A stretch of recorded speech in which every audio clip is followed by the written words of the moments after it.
दोस्तों इस वीडियो में हम सीखेंगे बहुलक जीवनकाल ज्ञात करना। यानी कि हमें सारणी दी गई है और आपको एग्जाम में भी इसी तरह से एक सारणी दी जाएगी या आपको इस तरह से वो लेटी सारणी भी देखने को मिलेगी।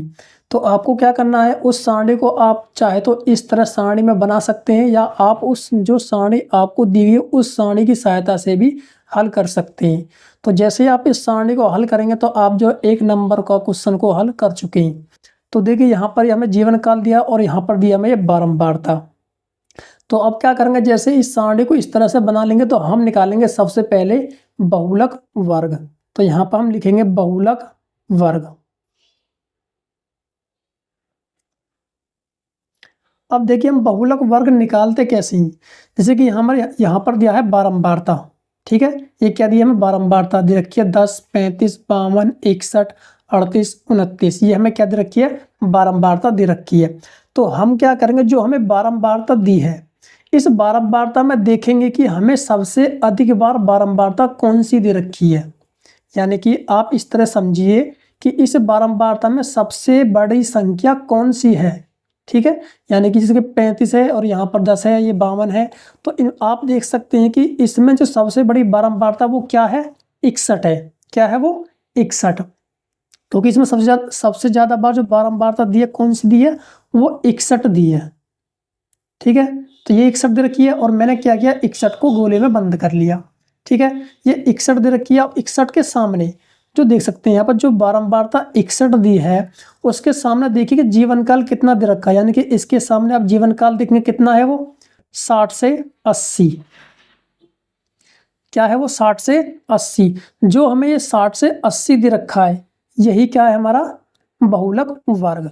यानी कि जो 60 से 80 दे रखा है वही क्या है, हमारा बहुलक वर्ग। तो यहाँ पर लिखेंगे 60 से 80, ये क्या हो गया, हमारा बहुलक वर्ग। तो सबसे पहले हमें क्या करना, बहुलक वर्ग ही ज्ञात करना। तो बहुलक वर्ग कितना आ गया, 60 से 80। अब देखिए जैसे कि यहाँ पर लिखा है 60 और ये 80, जो पहली संख्या होती है इसको बोलते हैं निम्न सीमा और जो बाद वाली संख्या होती है उसको बोलते हैं उच्च सीमा। यानी कि जो पहली संख्या दे रखी है छोटी वाली 60, इसको बोलते हैं निम्न सीमा, जिसको हम प्रदर्शित करते हैं एल से। और जो बाद वाली संख्या है ये 80, इसको बोलते हैं उच्च सीमा, ठीक है। तो अब देखिए हम क्या करेंगे, जब हमारा बहुलक वर्ग निकल जाएगा तो हम ज्ञात करेंगे एल और एच। तो हमने इन दोनों को लिख लिया, ठीक है।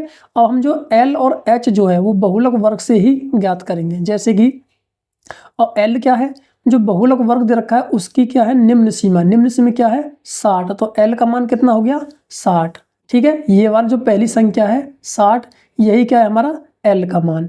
अब देखिए एच, एच का मतलब होता है बहुलक वर्ग में जितना अंतर है। यानी कि 60 और 80 के दोनों के बीच का अंतर कितने का आएगा, यानी कि इन दोनों के बीच का आपको अंतर देखना है।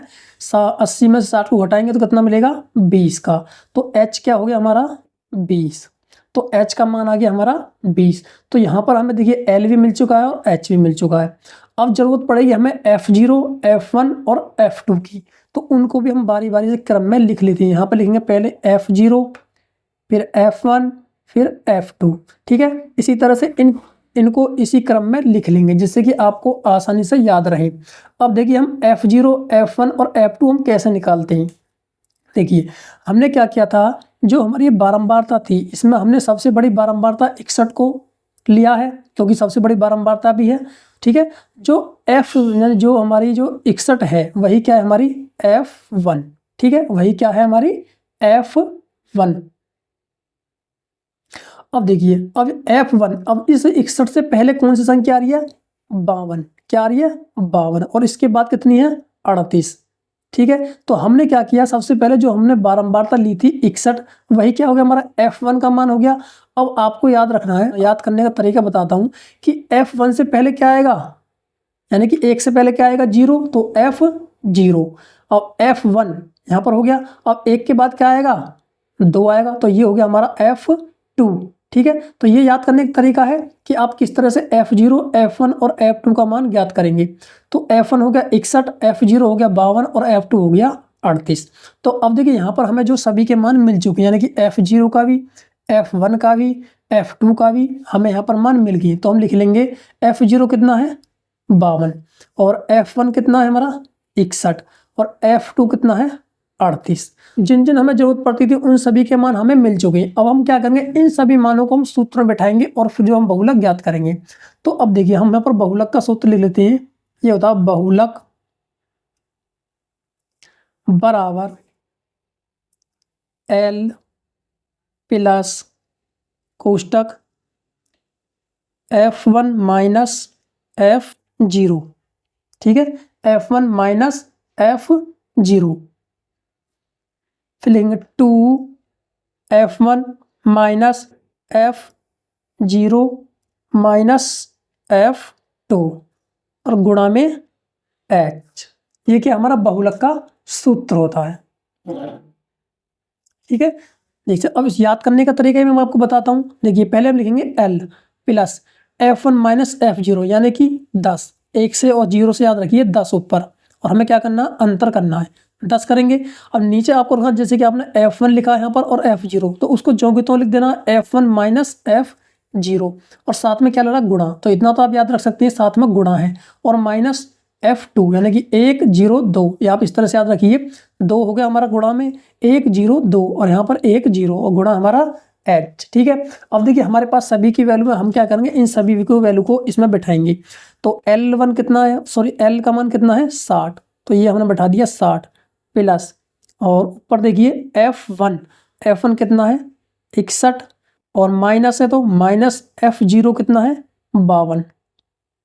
अब नीचे लिखा 2 गुणा, इन दोनों के बीच में गुणा होता है। F1 का मान कितना है 61, तो F1 की जगह पर बैठाएंगे 61 माइनस F0 का मान हो गया 52 माइनस F2 का मान हो गया 38।